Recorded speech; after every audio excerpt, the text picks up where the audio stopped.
আর মাত্র কিছু সময়ের অপেক্ষা, আর কিছুক্ষণের মধ্যে বাংলাদেশের একাধিক জেলায় ধেয়ে আসছে বজ্র বিদ্যুৎ সহ কালবৈশাখী ঝড় বৃষ্টি। এমনই পূর্বাভাস আবহাওয়া দপ্তরের। তো বন্ধুরা, কিছুক্ষণের মধ্যে বাংলাদেশের কোন কোন জেলায় ধেয়ে আসতে চলেছে এই ঝড় বৃষ্টি, এরপর পাশাপাশি দেখে নেব পশ্চিমবঙ্গের কোথায় কোথায় হবে ঝড় বৃষ্টি, কি জানিয়েছে হাওয়া অফিস, বিস্তারিত জানিয়ে দেবো ভিডিওটির মাধ্যমে। জানতে হলে ভিডিওটিকে শেষ পর্যন্ত দেখবেন। ভিডিওটি ভালো লাগলে লাইক করবেন। আর এই ধরনের আবহাওয়ার লেটেস্ট আপডেটগুলি সর্বপ্রথম জানতে হলে আমাদের চ্যানেলটিকে সাবস্ক্রাইব করে আমাদের সঙ্গে থাকবেন।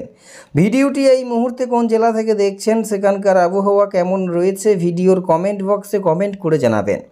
রাজধানী ঢাকা সহ দেশের বিভিন্ন অঞ্চলে অস্থায়ী দমকা ঝোড়ো হওয়ার সঙ্গে বজ্র বিদ্যুৎ সহ বৃষ্টি হবে। সেই সঙ্গে সারা দেশে দিন ও রাতে তাপমাত্রা সামান্য বৃদ্ধি পেতে পারে। এছাড়া লঘুচাপের বর্ধিতাংশ বাংলাদেশ দক্ষিণ পশ্চিম অঞ্চলে পশ্চিমবঙ্গ থেকে উত্তর বঙ্গোপসাগর পর্যন্ত বিস্তৃত রয়েছে। আজ 9টা থেকে 120 ঘন্টা পূর্বাভাসে এই তথ্য জানানো হয়েছে। আজ পূর্বাভাসে বলা হয়েছে রংপুর, রাজশাহী, ঢাকা, ময়মনসিংহ, খুলনা, বরিশাল, চট্টগ্রাম, সিলেট বিভাগের দু একটি জায়গায় অস্থায়ী দমকা ঝোড়ো হওয়ার সঙ্গে বজ্র বিদ্যুৎ সহ বৃষ্টি হবে। সারা দেশে দিন ও রাতে তাপমাত্রা সামান্য বৃদ্ধি পাবে। আগামীকাল আবহাওয়া পূর্বাভাসে বলা হয়েছে রংপুর, রাজশাহী বিভাগের কিছু কিছু জায়গা, ঢাকা, ময়মনসিংহ, খুলনা, বরিশাল, চট্টগ্রাম, সিলেট বিভাগের দু একটি জায়গায় অস্থায়ী দমকা ঝোড়ো হওয়ার সঙ্গে বজ্র বিদ্যুৎ সহ বৃষ্টি জারি থাকবে। সারা দেশে দিন ও রাতে তাপমাত্রা প্রায় অপরিবর্তিত থাকবে আগামীকাল। আগামী সোমবার আবহাওয়া পূর্বাভাসে বলা হয়েছে রাজশাহী, রংপুর, খুলনা, ঢাকা, ময়মনসিংহ, বরিশাল, চট্টগ্রাম, সিলেট বিভাগের দু একটি জায়গায় অস্থায়ী দমকা ঝোড়ো হওয়ার সঙ্গে বজ্র বিদ্যুৎ সহ বৃষ্টি জারি থাকবে।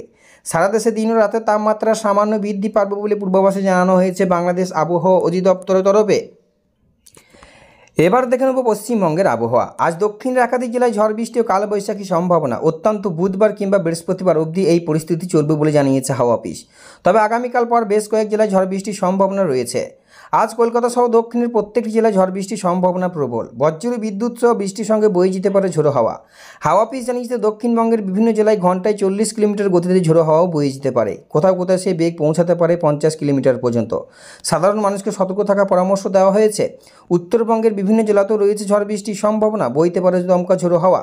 হাওয়া অফিস জানিয়েছে আগামী সপ্তাহে বুধবার কিংবা বৃহস্পতিবার অবধি বেশ কয়েক জেলায় হালকা মাঝারি বৃষ্টি থাকছে, সঙ্গে বজ্রপাত ও দমকা হওয়ার সম্ভাবনা। এই ঝড় বৃষ্টি যেতে তাপমাত্রা অনেকটাই নামবে, ফলে সাময়িক স্বস্তি মিলবে। হাওয়া অফিস জানিয়েছে আজ দক্ষিণ 24 পরগনা, 2 মেদিনীপুর, ঝাড়গ্রাম, পুরুলিয়া, বাঁকুড়া, পশ্চিম বর্ধমানে ঝড় হতে পারে। 7 জেলায় দু একটি জায়গায় বিক্ষিপ্ত কালবৈশাখীর মতো পরিস্থিতি তৈরি হতে পারে, সঙ্গে শিলাবৃষ্টি ও বজ্রপাতের আশঙ্কাও রয়েছে। বাকি জেলাগুলোর বৃষ্টির সম্ভাবনা। আগামীকাল ঝড় বৃষ্টির পরিমাণ কিছুটা কমতে পারে, তবে পশ্চিমের বেশ কিছু জেলাসহ দক্ষিণের 8 জেলায় আগামীকাল ঝড় বৃষ্টির সম্ভাবনা বেশি থাকবে। পশ্চিম মেদিনীপুর, বাঁকুড়া, পুরুলিয়া, 2 বর্ধমান, বীরভূম, মুর্শিদাবাদ, নদিয়া বৃষ্টির সম্ভাবনা প্রবল। আজ কলকাতার আকাশ পরিষ্কার থাকবে, তবে বিকেল বা রাতের দিকে বজ্র বিদ্যুৎ সহ বৃষ্টির সম্ভাবনা। মঙ্গলবার পর্যন্ত বিক্ষিপ্ত বজ্র বিদ্যুৎ সহ হালকা মাঝারি বৃষ্টির পূর্বাভাস জানিয়েছে আলিপুর আবহাওয়া দপ্তর। তবে উত্তরের মঙ্গলবার পর্যন্ত ঝড় বৃষ্টির পূর্বাভাস রয়েছে। বজ্র বিদ্যুৎ সহ বৃষ্টির সম্ভাবনা দার্জিলিং সহ উত্তরের জেলাগুলিতে। দার্জিলিং থেকে সমতল মালদহ পর্যন্ত সব